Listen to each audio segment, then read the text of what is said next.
ఇక మీనాక్షి చౌదరి హవా మొదలైనట్టే. లక్కీ భాస్కర్ తో హిట్ కొట్టిన మీనాక్షి ఆ వెంటనే బ్లాక్ బస్టర్ ఇచ్చిన సంక్రాంతికి వస్తున్నాం. అందరి దృష్టి ఇప్పుడు మీనాక్షి పైనే. స్టార్ హీరోల సినిమాలతో బిజీ కానున్న బ్యూటీ మీనాక్షి చౌదరి. మంచి హైట్, అందుకు తగిన ఆకర్షణీయమైన రూపం ఆమె సొంతం.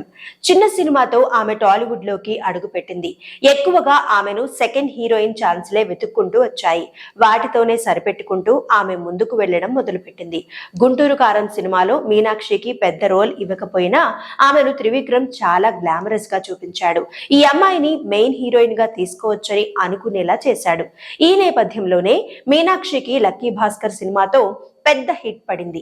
ఆ సక్సెస్ ను ఆమె ఎంజాయ్ చేస్తూ ఉండగానే సంక్రాంతికి వస్తున్నాం థియేటర్లలో అడుగుపెట్టింది. విడుదలైన ప్రతి ప్రాంతంలో ఈ సినిమా సంచలన విజయాన్ని నమోదు చేసింది. నటనకి స్కోప్ ఉన్న పాత్ర మీనాక్షికి దక్కడం, గ్లామర్ పరంగాను